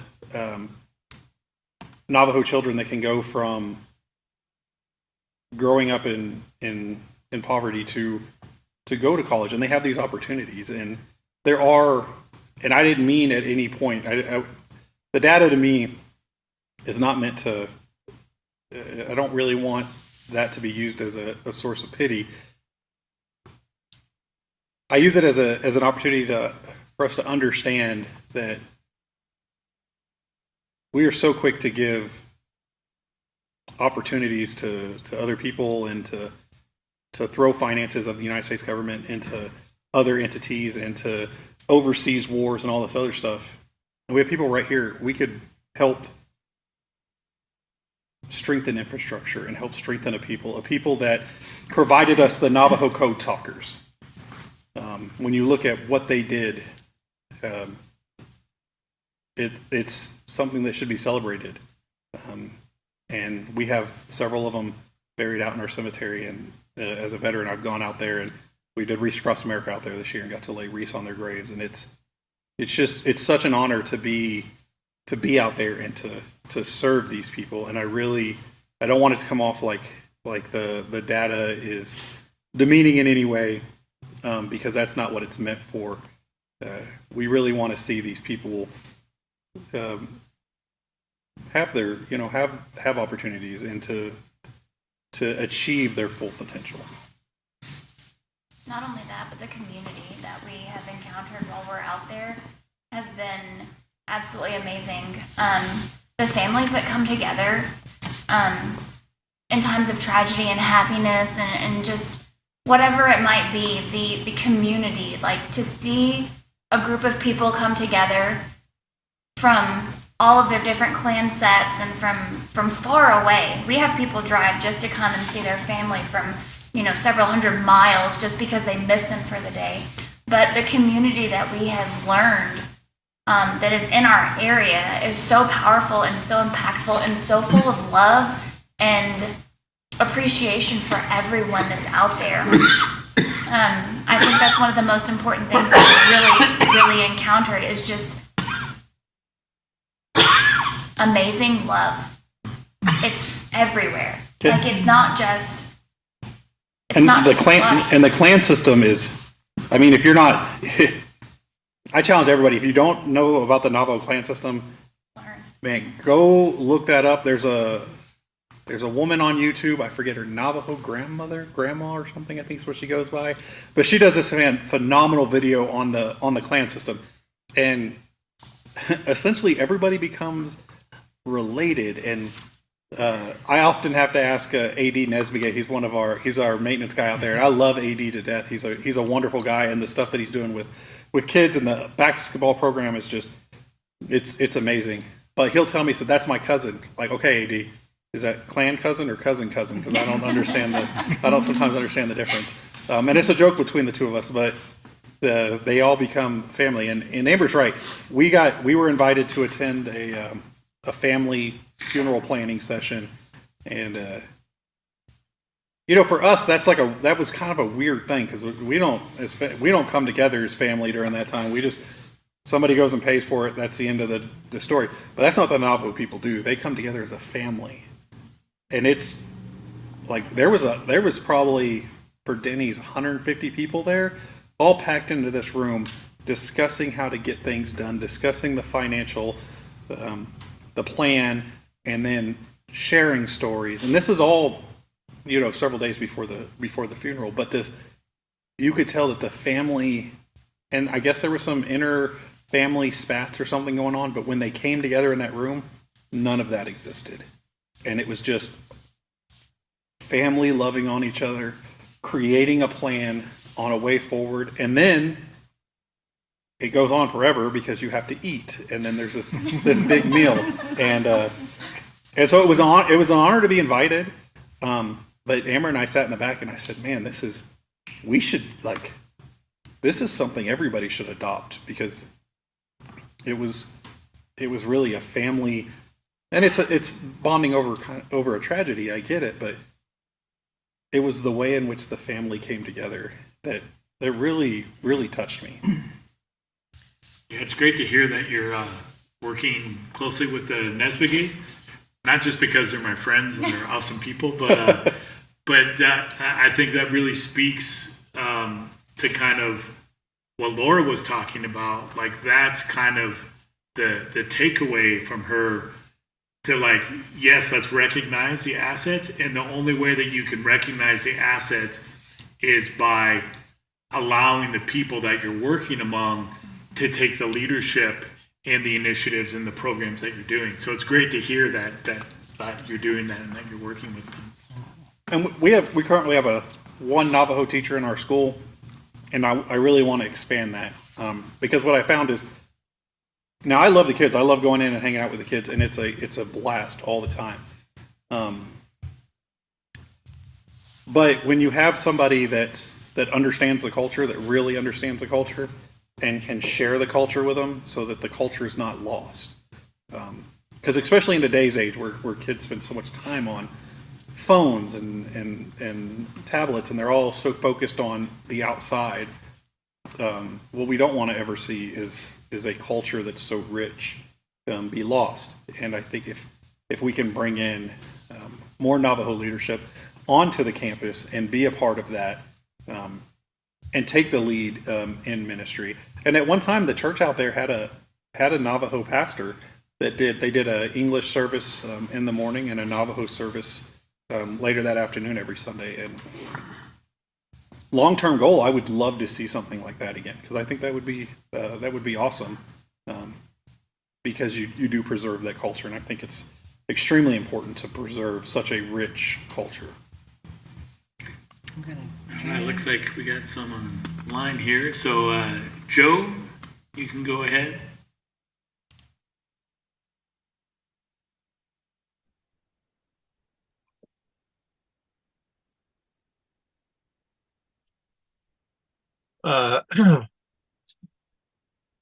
Hi, my name is Joe.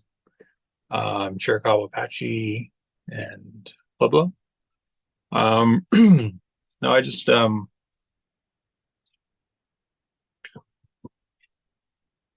I wanted to know what your favorite joke was.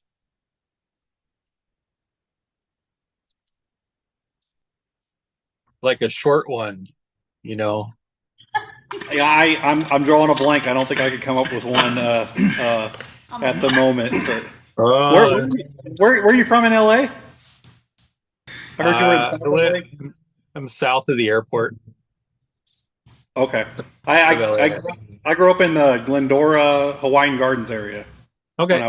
when I was really young. So. But yeah, I can't really think of any jokes at the moment. How about you give us And one? then you just moved to like that part of New Mexico, right? Am I here? Am I remembering that? Yeah, we moved to the Mission, which is in the Four Corners area of New Mexico, June 1st of last year. So it's been almost a year now. Okay. So 2 questions. In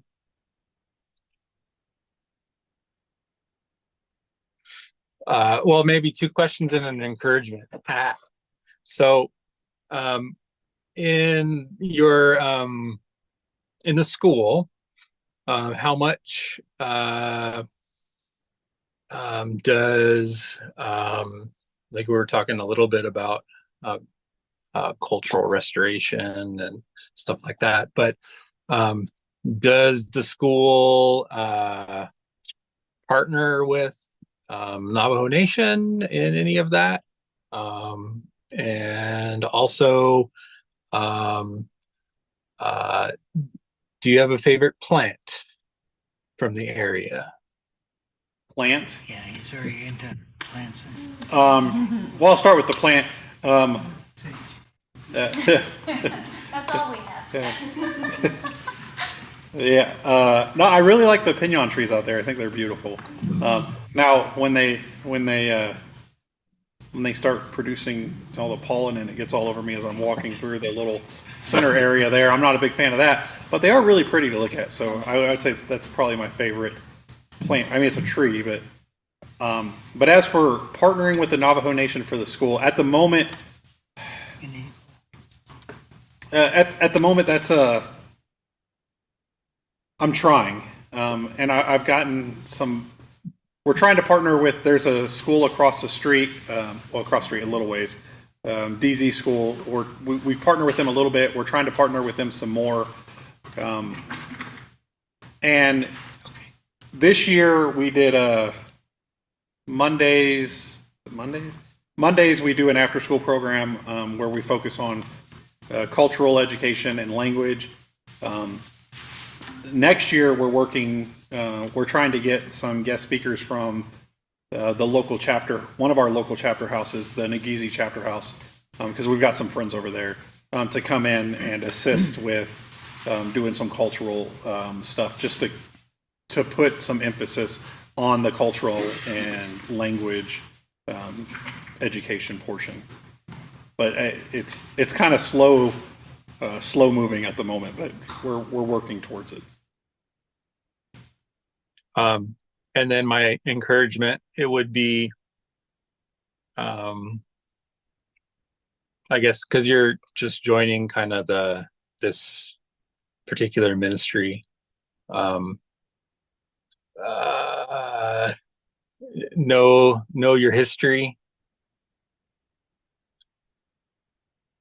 And I don't know what it is, but I always encourage that, especially when you're joining something. So anyway, thank you for your words today. Thank you. All right, Pitaka, go ahead. Man, we're Now getting a big all the lineup. hands go. Hey, all right, thank you. Hey, so I think it's really awesome that you live around the Bloomfield area, because for a long time I actually lived around that area too. So when you talked about Nageezi and DZ, I was like, oh, okay, I remember where those are at. They're literally right down the road. But anyway, so my question I had put in the chat was, like on the reservation, there's like a separation between traditional people and Christian people. And I like, from what you shared, you've shared that there are a lot of people who are really like willing to listen, willing to learn, and excited about hearing the good story, right? But have you ever met any traditional, like traditionalist people who have like turned away from what you were trying to share? Like, have you ever experienced that in the time that you've been on the Navajo Nation? Um, yeah, yeah. I wouldn't say I've ever experienced anybody turning away. We've never really pushed anything on anybody. But I do have an older gentleman, Robert. My wife was just laughing because Robert's become like my buddy over the past couple months. And Robert likes to come to my office, and he's a traditionalist. And he likes to debate the Bible with me, which is a challenge with Robert because he's read it cover to cover multiple times. And so he's extremely knowledgeable. And so sometimes debating with Robert can be both fun and an extreme challenge. But he's it's always a very enjoyable time. And I think I'm going to break him down eventually, but it may take a little while. But even the traditionalist people that we've dealt with have all been very nice. Some of them even become friends and come visit us. So, and even you, was it Robert the one that? It might have been Robert that told me that. So Robert runs a sweat lodge that he does for recovering. He works with recovering alcoholics and stuff as a recovering alcoholic himself, and who had gone through the mission used to have a program called the Overcomers Program, which was a recovery program, and Robert went through that program, and so he runs a sweat lodge, and he works with young men that are trying to recover from alcohol or drug abuse. And he asked his group the other day, he said, "You know who the greatest medicine man in the world was?" And they all debated, and he finally said, "Well, it was Jesus Christ, of course." And so he was a traditionalist, and I thought that was kind of neat. So I like to believe that maybe my debates with him have aided in that, but probably not. But I like to believe it.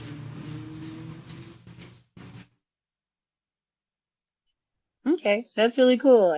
Now you're gonna have to find someone who can show other people, like the traditionalists or like the churchgoers, like the Christians, like how to balance it. Really, I hope that there's someone out there that you can find that can do that. More people will reach out to your ministry and help grow it in the Navajo Nation. So yeah, so good luck, and thank you for your sharing. It was really insightful, and I really enjoyed it. So thank you. Thank you so much. All right, Jamie. Well, I just wanted to say I appreciate you sharing your story, your testimony, as well as I also really appreciate you sharing the data about the Navajo people, because people like me, there's a lot of people like me that aren't fully aware of what's going on with Native American people, especially like with specific groups. And so I know I've heard bits and pieces about it, what's going on, like here at Good Medicine Way. I've read books, but I'm still learning more. And I think that I just feel like if that is going on, if that's what their lives are like, then people need to be aware of that. And I feel like so many Americans just have this kind of general idea that things are not good. Like with Native Americans, like their lives could be better, but it's just so vague. Like, what does that really mean? And I don't think they just really know, they don't know the reality of it. So I appreciate you sharing that reality, as well as the good things that you're doing, and the goodness of the people. And I appreciate you sharing, all of that, all of that you've experienced with the Navajo people. Thanks. Thank you. Yeah, I think that's probably like the underscoring thing of most status quo Americans is just how oblivious they are of the history of Native people on the continent, and specifically our government's treatment of Native people. That's like, I know, like, whenever I talk to people and I'd be like, oh, well, you know, this thing with the boarding schools or whatever, they're like, no, that couldn't have happened. Like, no, that's ridiculous. You know, so I think like, yeah, people just don't even begin to have a glimmer of like the reality of what historically has happened with the people, and like the conditions that they're in now, and how much resilience it requires them on a daily basis just to keep going. So yeah, Jamie, I think you're right that a lot of people really don't know the reality of what's going on. And I think that's an under-explained situation. And I mean, I went to college for history. I have a master's degree in American history. I taught part-time American history at Columbia College in Columbia, Missouri for a while. And even having a good grasp of American history, until you experience until you experience it for yourself, you don't really understand. And then the other thing is, the Navajo people are so welcoming, and this goes for, you know, most Native Americans that I've ever dealt with throughout my life, is when you think about the tragedies that the United States government caused, and the resilience of these people, and how welcoming most of them are. It's hard to even really comprehend that they could be, you know, they have a reason to be kind of upset and angry, but you don't see that. You see a welcoming, loving people, and that's very refreshing sometimes. Yeah, I think there's a lot to learn about what Jesus said about forgiveness and having a good heart from the Native people. Yeah, I think, yeah, you could take the Native people and do an entire study on forgiveness, and I think, I mean, that would be phenomenal, because you could learn a lot. All right, Helen, go ahead. Thank you for sharing. It takes a lot of vulnerability and authenticity to share. So thank you for sharing. I think Exodus chapter 3 is interesting to me, because it's like Moses didn't really want to answer God's call because he felt like he wasn't good enough, you know? And he was trying to be humble.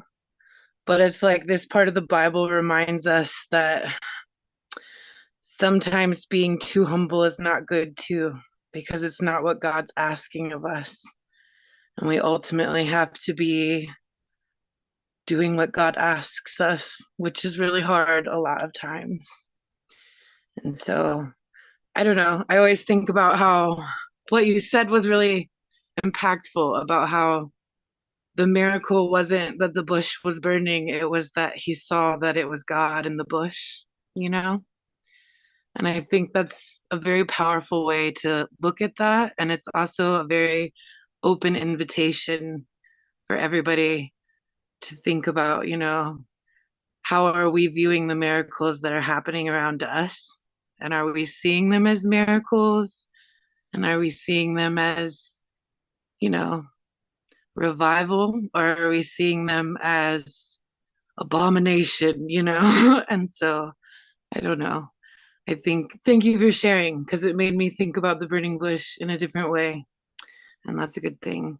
I also appreciate what Laura said, not because the statistics aren't valid, but because it's true that, like, when we do outreach a lot, we want to like get as much information as we can across, because there is a lot of information that doesn't get shared.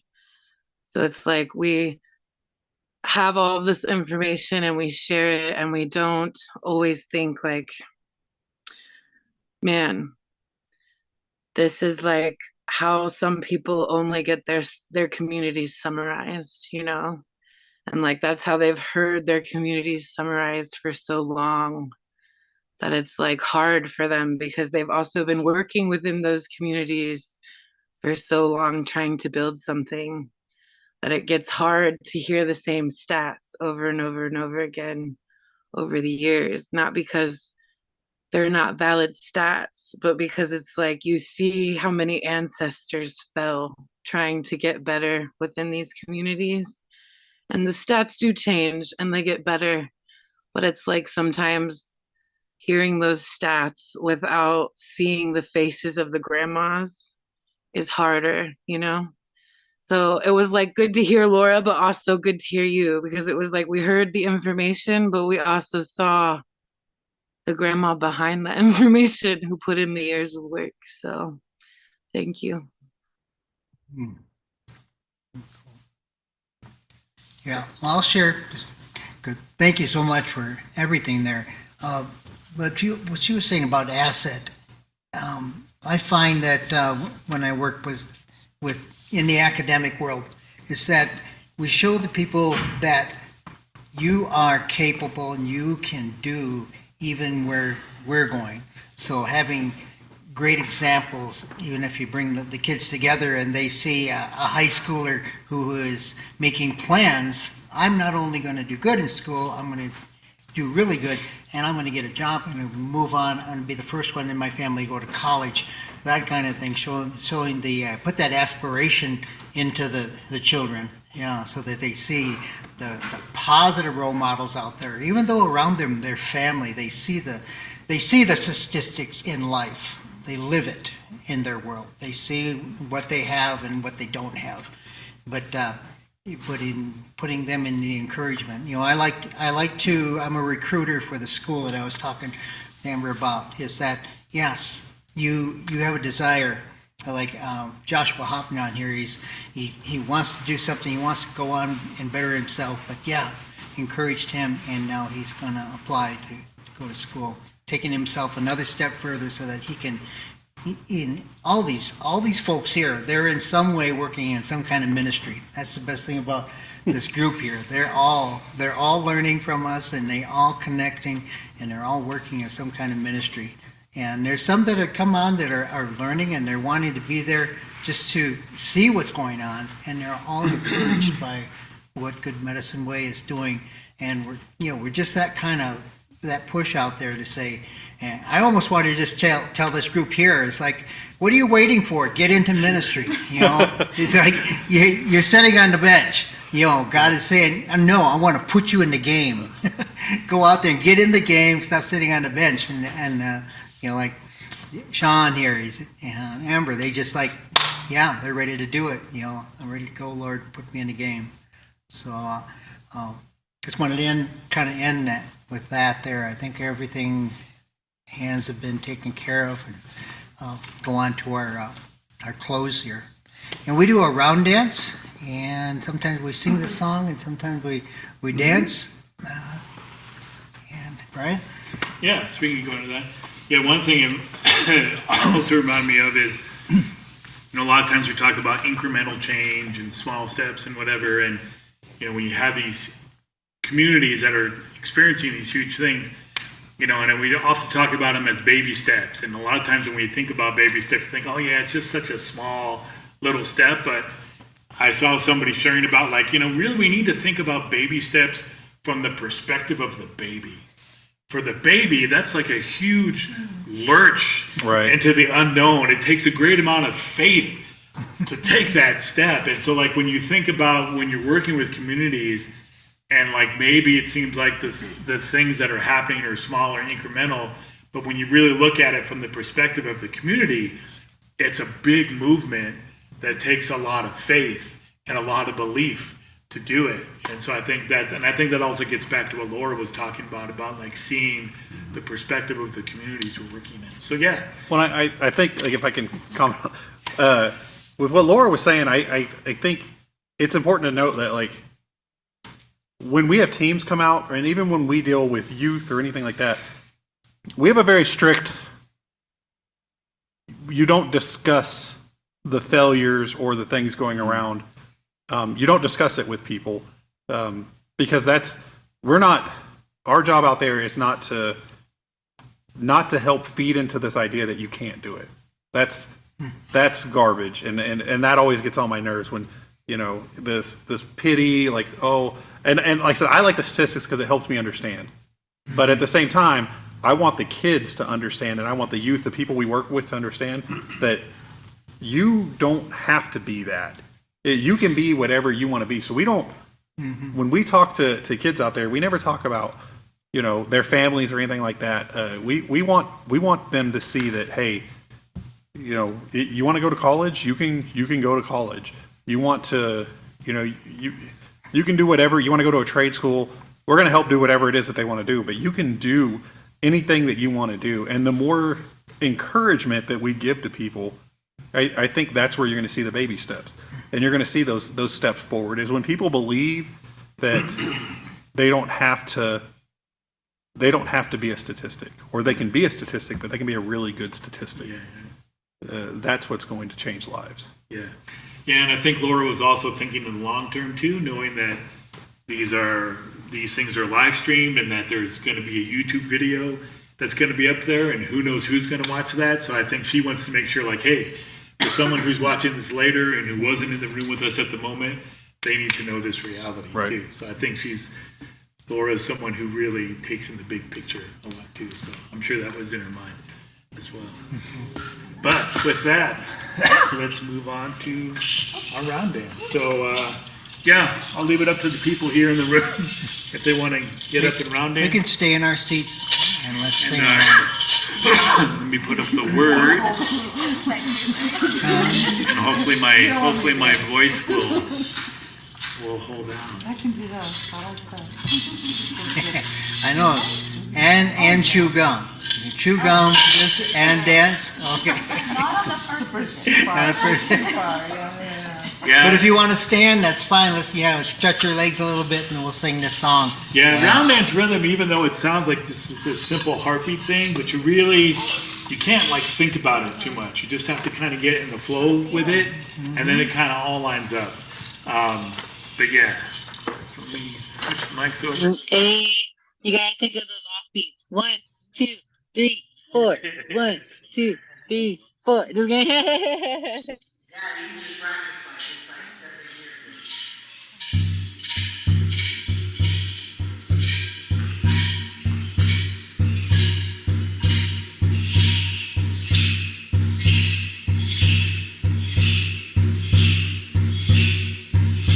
Way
Oh, California. Oh, been there.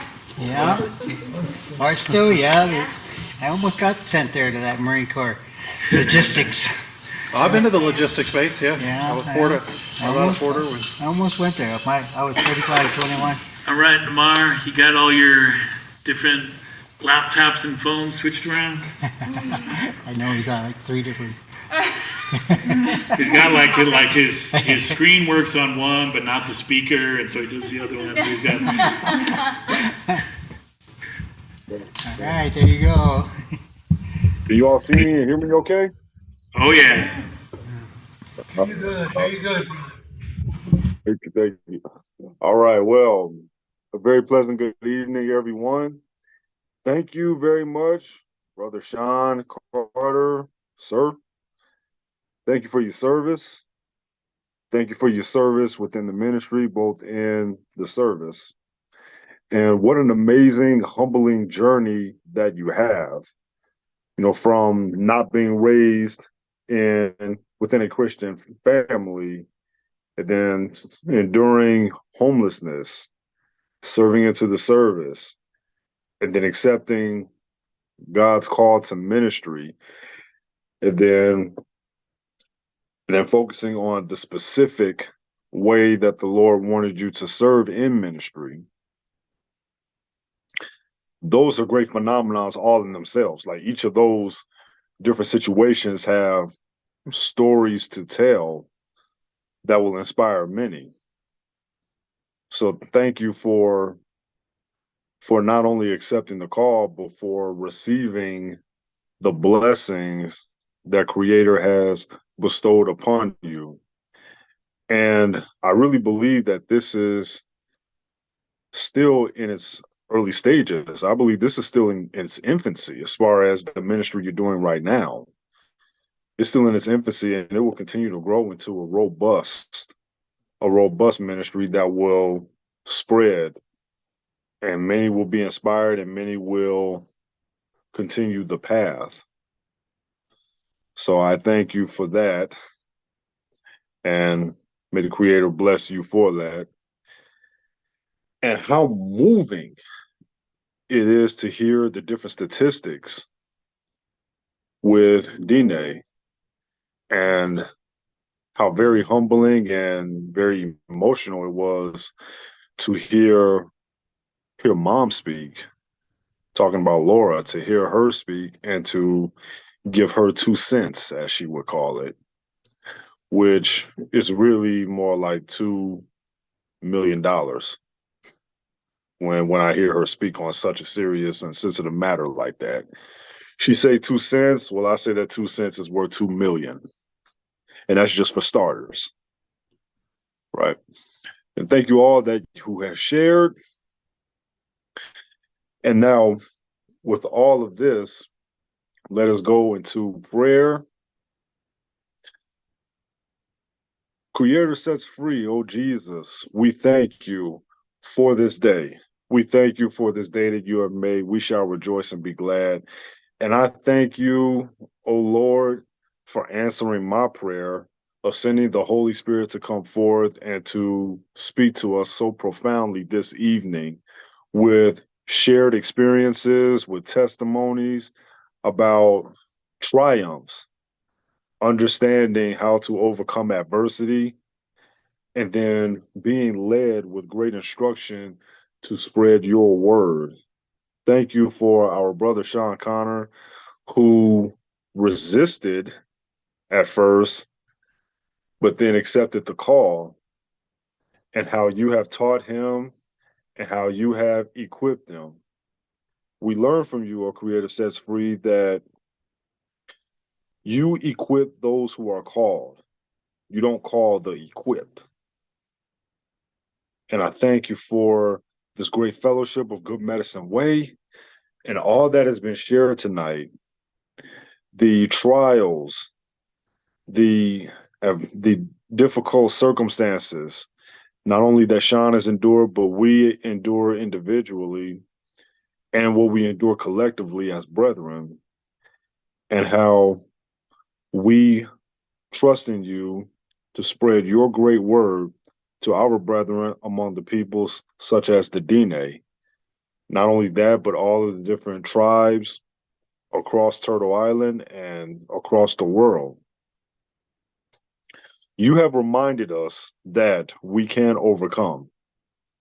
We were reminded by you through our brother Brian that everything works out for the good for those who are called by you, those who love you. Even though it still may not get any easier, the pain may remain. Still, it is for your glory, and that you will shine, and that it will work out ultimately. Thank you for your faithfulness. Thank you for your grace and mercy. Thank you for your instruction. Because even though such hard times of injustices and such confusion of suffering, yet there is a great humility and great strength through all the challenges that we learn of from these people that displays a courage that we don't see in many other places. And through that courage, your revelation comes about. May we remember that great message, O Lord, and may we spread that message. I do believe that tonight's message did not go on deaf ears, but it is something for us to hear and to carry and to spread out, to spread that good news to all creation. That is your commission of us, and your commandment of us is to love one another as your disciples. Through that love, people will know more of you. That is the great mission, that is the great purpose, and great platforms and great fellowships like Good Medicine Way and the ministry that Brother Sean Connor is doing will be the tools for all of the great works, and the great word will come about to dwell both in our lives and others across Turtle Island and across the world. We thank you for that. We bless your holy name, O Creator. Thanks be to you, Creator sets free Jesus. In obedience with the great Spirit, the Holy Spirit that dwells within us and brings us all together. Let it be, let it continue, let it grow, and let it flow. I hope may it be so. Thank you. Thank you, everyone, for joining us tonight and sticking out and hanging in there a long time. I know everybody says, man, if you come to Good Medicine Way, don't plan on an hour service. Man, you gotta be here a while. Yeah. And you gotta understand. One and done. Yeah. Worship. Some people say worship is just the music time. You know, worship is from the time we get here until the time we leave. We're worshiping God with every word, every note, every prayer, every song. It's all to the glory of God. So everyone have a beautiful night, and we'll see you next week. And those that are beyond the book group, we'll see you tomorrow night, 6:30. So look for there'll be a link on the Facebook page to connect with us. So have a good night, everyone. Bye-bye. See you.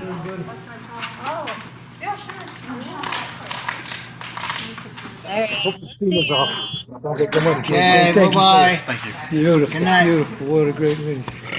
All right. Thank you, sir. There you go. No, she didn't. She wants to